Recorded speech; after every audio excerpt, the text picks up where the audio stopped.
Breaking news, 2 sailors and their dog are returning home to New Jersey after being stranded at sea for 10 days. They were sailing from Cape May to Florida when their boat ran out of fuel and power. Yesterday, the men were able to flag down a tanker ship about 200 miles east of Delaware. They arrived at Fort Wadsworth on Staten Island, and let's go there live now to hear about their return. Of the United States eastern coast that began Sunday.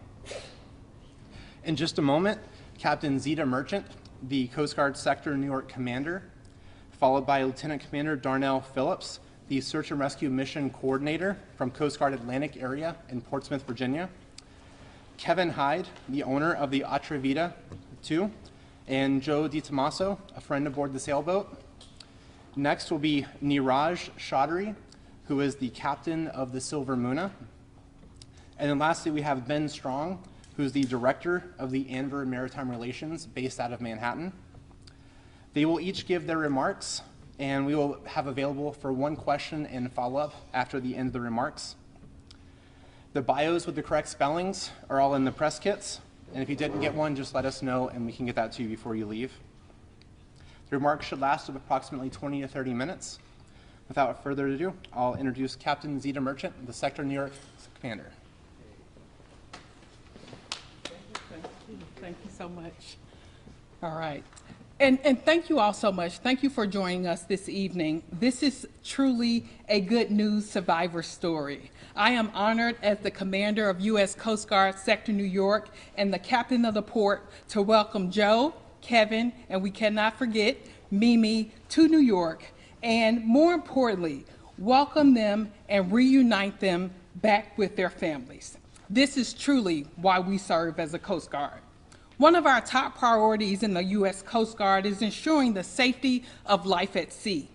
As a life-saving organization, we are committed to being the world's leader in search and rescue. With a force of 50,000 members, an average day in the U.S. Coast Guard includes 42 search and rescue cases, 12 lives saved, and over $114,000 in property protected. Our crews are multi-mission, capable of responding to a wide variety of issues to meet the public needs. We are truly overjoyed with this outcome of this case. It is a textbook example of the dedicated work our personnel, our maritime community, and our partners to ensure the safety of life at sea. It is also a testament to Mr. Hyde and Mr. DiTomaso's will to live. Remaining at sea without power and limited food for several days. We also want to take this opportunity to highlight the importance of proper safety equipment and preparedness when going to sea. Across the nation and the world, our maritime partnerships are key to our success in search and rescue, as well as the variety of other Coast Guard missions we carry out every day. We work with our partners to increase the capacity to save lives, protect our environment, defend our nation, and ensure maritime commerce flows safely. This includes commercial vessels such as the tanker Silver Muna, and we are so excited to also have the captain of that ship joining us tonight. This includes our port partners and other federal, state, and local agencies to keep America safe and secure. Our state-of-the-art search and rescue mission search and rescue planning tools allow us to accurately plan search and rescue efforts to aid those in distress as fast as possible. For this case, our search modeling tools allowed us to coordinate efforts to search over 21,000 square miles of ocean, an area over half of the size of the state of New York, and involved a variety of vessels in the efforts to ultimately leading to finding the Atrevida II. This was a massive rescue effort. Let me say again, a massive rescue effort that involved 3 Coast Guard districts, 6 Coast Guard units, numerous aircraft and cutters, and even 1 Navy vessel and multiple commercial and recreational vessels. Thank you again for joining us this evening, and we look forward to answering your questions about this amazing search and rescue story, highlighting what we do best as the world's best Coast Guard and the dedication and will to live of our two survivors, reunited with their loved ones right in time for the holidays. So thank you so much for being with us. Now I would like to introduce Lieutenant Commander Phillips, who will discuss the specific of the planning, coordination, rescue efforts. Lieutenant Commander Phillips.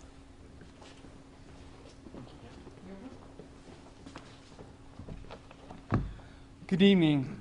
On Sunday, December 11th, Coast Guard 5th District received a report that Atrevida 2 had not been heard from since their departure from Oregon Inlet on the 3rd of December.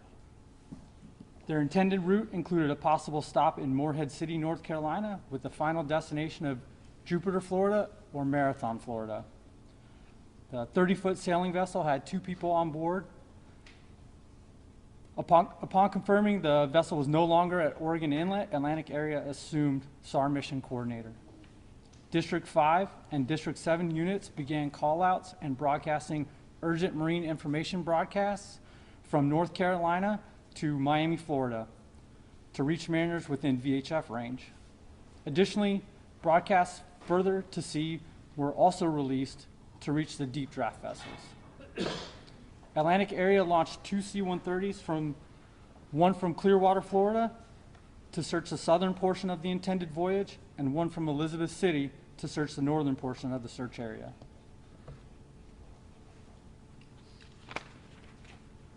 A fast response cutter was then underway from Portsmouth, from Chesapeake Bay to search through the night and into the next day.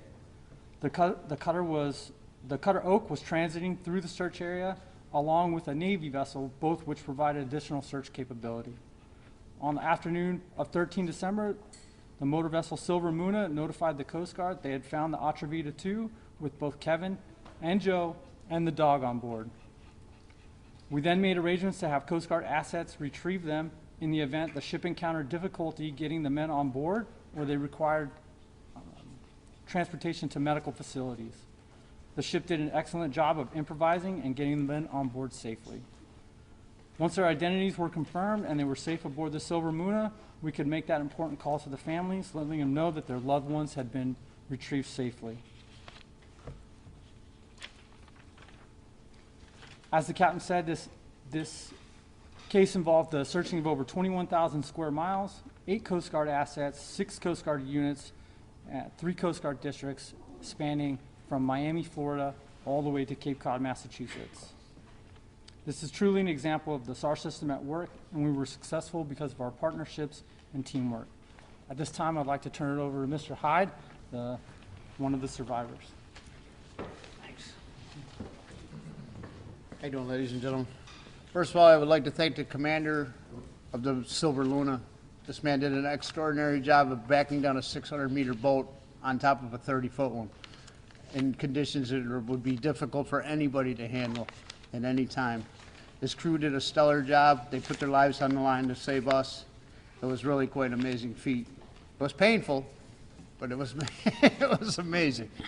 And but I mean, I couldn't let this guy go without me, so I had to go with him.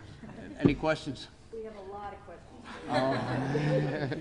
I was afraid of that. First of all, the Silver Moon, how did you guys get their attention? What were you doing? Describe that. I had well, actually, by that time, it was daylight, so at nighttime, I had been running a searchlight that would blink on and off, and that seemed to attract the most shipping that we had seen.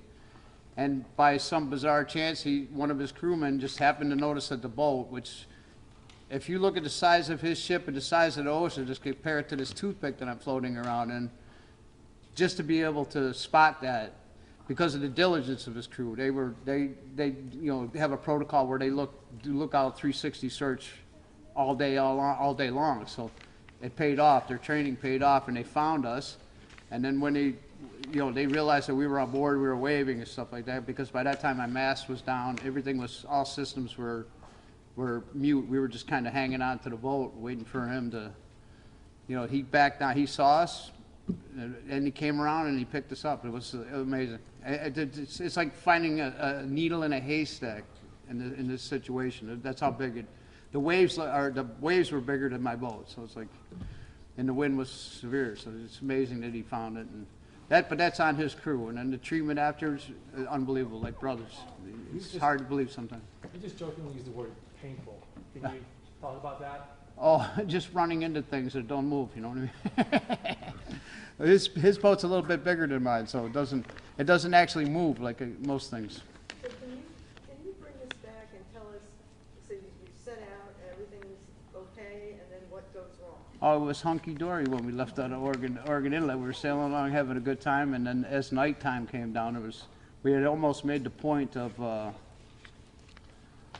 can't remember. Turn of Hatteras, yeah, Hatteras. We were going to turn south into Hatteras, and just as we got to that point, a huge storm blew up and just blew us off course, and I lost part of my mast. So I didn't have the power to make the turn. So by that time, we were just being pushed out to sea farther and farther, and you couldn't come back because of the current and the wind. So then the next day, I made a jury rig for the sail and thought we were starting to make some way, but I kept checking my GPS and we were actually losing more ground. So it was just kind of a small miracle that we were found at all, to tell you the truth.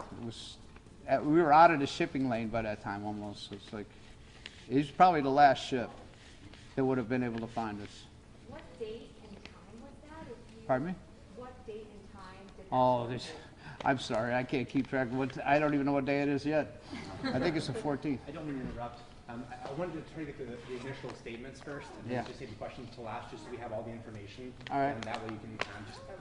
So if you have any statements, anything else? No, you other just wanted than to add, just this is yourself. and you guys did great, but this guy here is amazing. And then just anything that you wanted to say beforehand, before we ask the question portion. Any questions? How you feeling? I'm very tired. My legs are like rubber. Because this is the way you walked on a boat with 40-foot seas.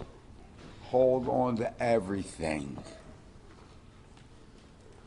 What was the scariest part of this whole ordeal? The scariest part when that boom came down. It's a 50-foot high for the sails. And that broke, came down. Kevin ran up and cut the lines to get it off the boat because it was hanging over the side, 50-foot mast. Once we cut that mast off, 40-foot seas, there were mountains, I was watching them. And with that mast cut off, it has a lead keel, and that boat rode so good. That boat could take it, but guess what? We couldn't. We were beat. You ever think This you were gonna gentleman make it here, the captain and his crew, were amazing. Professionals. Amazing. back? Did you ever think you weren't going to make it back? Of course. We didn't have no more water left, nothing. We were sucking water out of the water lines, cutting them just to get water. We didn't have water for 2 days.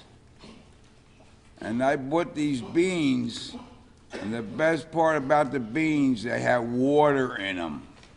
They were soaked in water, and we're taking sips at a time. And Min had to stop her from drinking. She wanted to drink everything. Yeah, how was the dog through all of this? The dog was unbelievable. You know, in 40-foot seas, and nobody got hurt. That's amazing right there. And for this captain to find us out there, it was more than a needle in the haystack. What was going through your head out there? What were you thinking? What were you feeling? I have my granddaughter.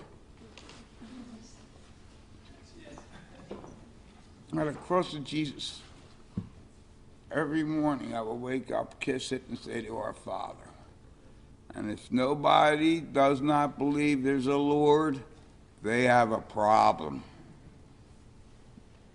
That cross, tell my granddaughter, there she is, she heard me, Any more questions? The moment you spoke with your daughters, what was that like for you and how honest were you with them? My daughters know me very well. Yeah. I've been sailing since I was 12 years old with my father. And for her, she just kept me alive. All I asked the Lord was to see my granddaughter. Yeah. She's 21 months. 20. Any more questions? Audrina. What are you going to do now? What's your plan for the next coming days and coming weeks? I can't wait till Santa Claus comes. Have you made this trip before? No, Why embark on this trip? because my friend Kevin, we know each other pretty well, and he said he was going to go down Florida. I said, who are you taking down Florida with you? He says, nobody. I said, what are you, goofy? I said, I'll go with you. I had a hell of an experience. You don't know what 40-foot waves look like here, like this. All right, how high is this building? How high is that roof? Wow, this is what I was doing, looking at mountains. Would you do it again? No. I'm staying closer to shore because I have a boat too, and I'm staying sight of land. How has your friendship changed between the two of you? I mean, it was just, you guys had just each other to rely on. We saved each other. We know about the sea. He knows and I know. And if it was a stranger, could you imagine having somebody throwing up, sick as a dog? I was worrying about the dog. The dog was fine. She was fine. Any more questions? Yeah, you guys apparently, you didn't have that emergency transmitter called the E-curve, right? You didn't have it? No, we didn't. Okay, so you didn't have it this time. If you ever go back out again, are you going to? I ain't going out that far no more. I ain't buying it. We had a strobe light and all. When we saw a boat, we turned that on. And this was a storm that came out of nowhere? Correct. As far as we knew, because we didn't have a very good weather report because my phone died, so basically. It was a clear, nice day when we left. When we were going by Hatteras, it was beautiful. I was like, wow, this is nice. That night came in, I never heard wind so bad in my whole life. They were just, sounded like the devil was out there. Joe, where are you from? I'm from Cape May. I used to live in West Philadelphia. I retired in Cape May, and I live on my boat down at Hutch's Marina. And what about you, Kevin? I'm from Syracuse, New York originally. Where do you live now, though? I was living in Cape May. Oh, okay. So this storm occurred on, how long into the trip? The first day, second day? No, it was the fifth day, I think. Fifth day? Yeah, we were already 379 miles away from Cape May before. Oh, okay. Had either of you ever done a trip this long? I've done Florida. Can you guys both come up? Both you guys come up? I've done Get up there, Captain. You're Captain. Yeah, bring it. We're gonna have plenty of time for Q&A at the end. If we could just please get through the remarks real quick. I've done Florida, all around Florida, east and west coast of Florida, and Annapolis and New York a few times. Hello, good evening all. Captain Neeraj from Hello, good evening all. Captain Neeraj from Silva Muna Company Fleet Management Limited, and you all are here. Thank you all, and I am very grateful and thanks to all my crew. Like we have saved 2 lives and 1 dog. Yes, and it was very difficult rescue, as they have said, because the swell was 15 feet, and we have loaded tankers, and that was very difficult to rescue them because you can't maneuver like a boat. So we tried to rescue with pilot ladder, with the harness, but everything failed. Then finally we rescue them with our crane, cargo net, with our crane. As that was also very difficult, and always like full rescue operation, I was praying like God save them, our rescue should be successful.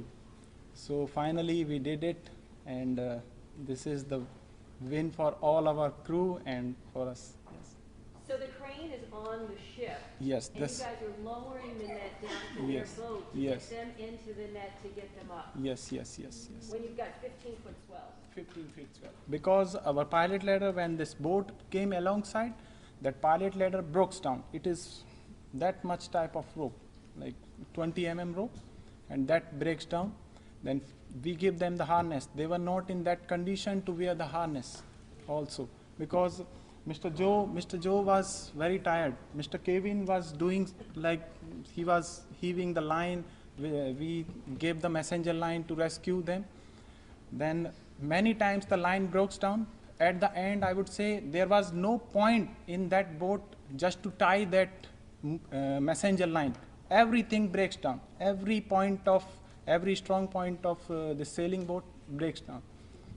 So how long did the entire rescue take? 3 hours. 3 hours, it takes 3 hours. And I consider God sent me to save them. God sent our Silver Moon, a ship, to save them, because we didn't receive any distress signal, nothing.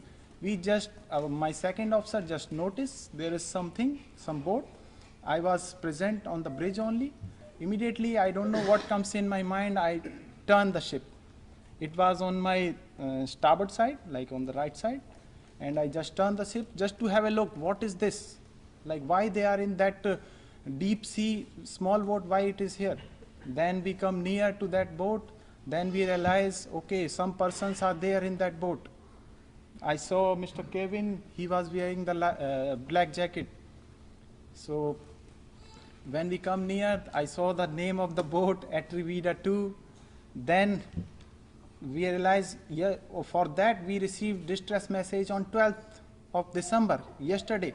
But that position was 500 nautical miles away from our ship. So I imagine maybe they could have drifted this much. Then I go near, then I report to RCC, and I started the rescue operation. I was very near. I have already decided when I see the persons, okay, I will rescue them, whoever they are, because I have seen the boat name Atrevida 2.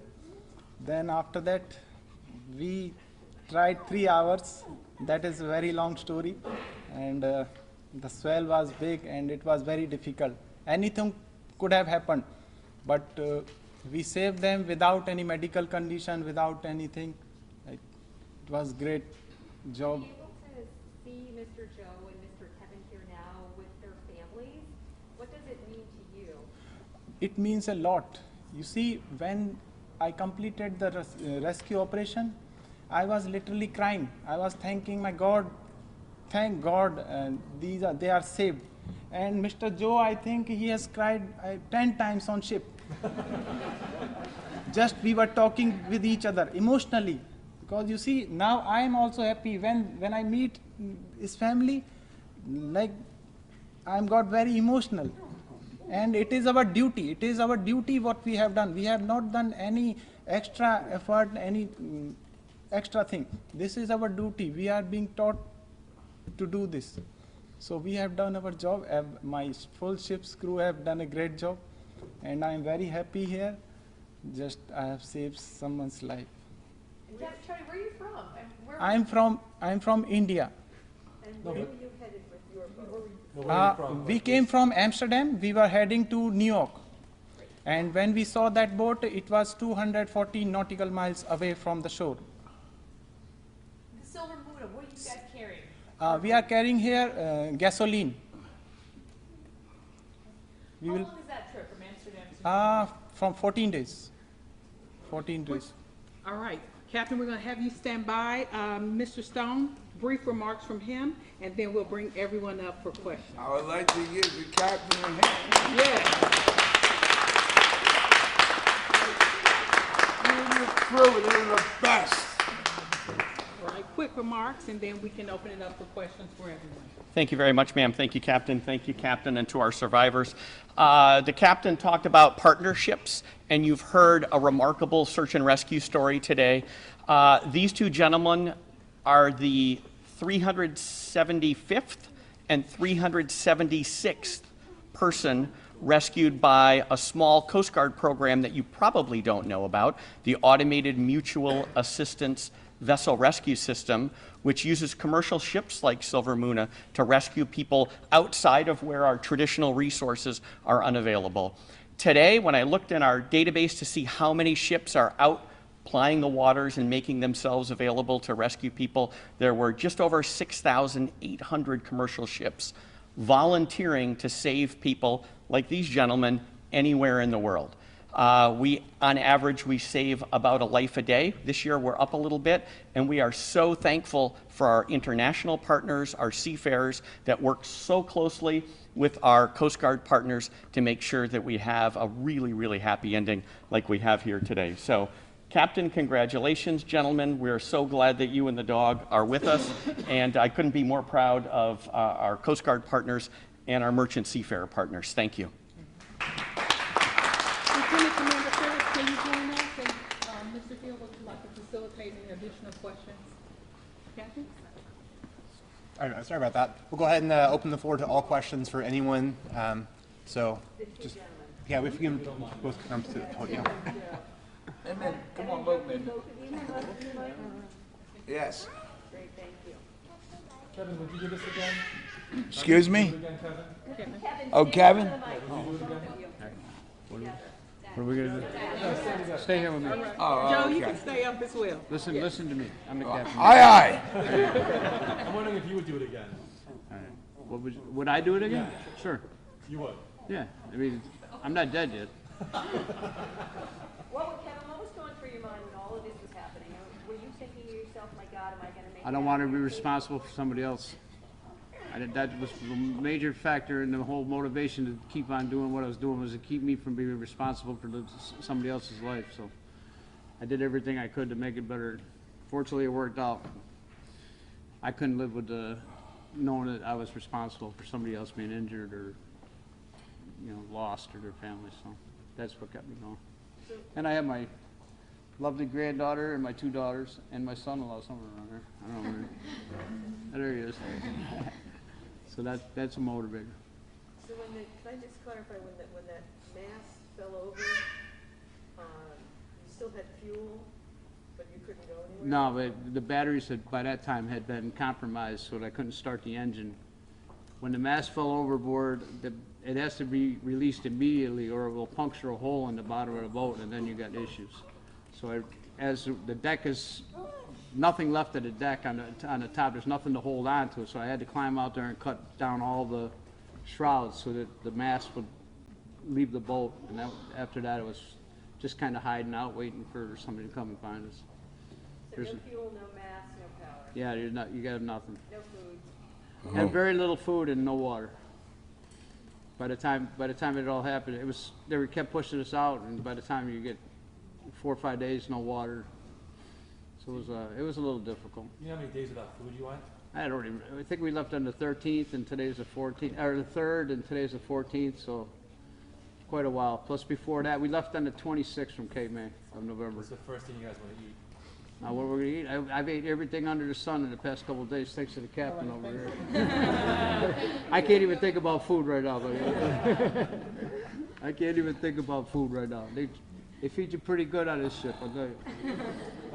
Really good. What about you? You want something to eat? The favorite spot of Min Min was the galley.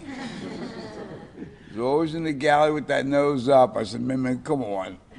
That's how heavy she is. We're just glad to be home. Yes, it's unbelievable. Probably gonna end this because I want to go be with my family.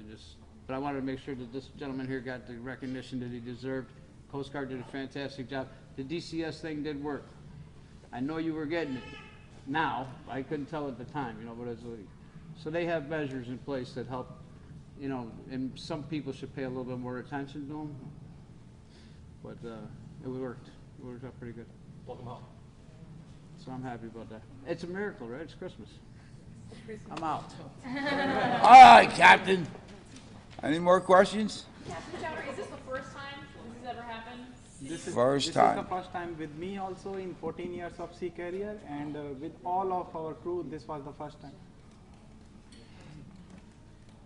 Well, quickly on the behalf of the Coast Guard, I would like to thank the captain for his service. As he stated, this is what they do. This is, as mariners, they are committed to safety and life at sea. And so on behalf of the Coast Guard, I would like to present you with our coin saying thank you for what it is that you do and being the mariner and ensuring the safety of life at sea. Also to our survivors, welcome home, Merry Christmas, and on behalf of the Coast Guard, I would like to give you our coin. Oh, thank you very much. All right, continue to tell your story, share your story, and people will continue to learn from it. Thank you. All right, thank you so much. And Captain, on behalf of the Coast Guard Amber program, I would like to present Amber Pennant for you and your crew to fly from your ship. Demonstrates your commitment to safety at sea and your willingness to ensure that no call for help goes unanswered. Congratulations.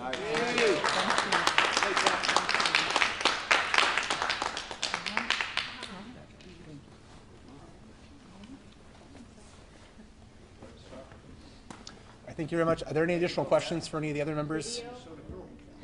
The video? Yes, just talk to us right afterwards, and then we'll get that. We shot some video of the our Coast Guard crews retrieving them from the Silver Muna. So we filmed that earlier today during that transfer, so we do have a little bit of extra footage that we can share with you. Oh, okay, and when are you gonna do it? Just airdrop it to us, or? So we're uploading it on our file distribution server. It's called Divids. And so just talk to me after this, and then we'll make sure that you get that link. Is there a video from the crew members of the ship that they can share? I did hear that there was some. I'll definitely look into that, and then it'll be on the same website that I point you to today. All right, thank you. That video is what? What is that video that you're talking about from the ship? That some crew members took video of the actual rescue? I heard that there was some imagery. I haven't seen it yet. So if we get a hold of that, then it'll be published on the Divids website that we'll give you the website link to today. Or any video that the gentleman might have from the Absolutely, yes. All right, thank you very much. This concludes the official press conference. Thank you very much.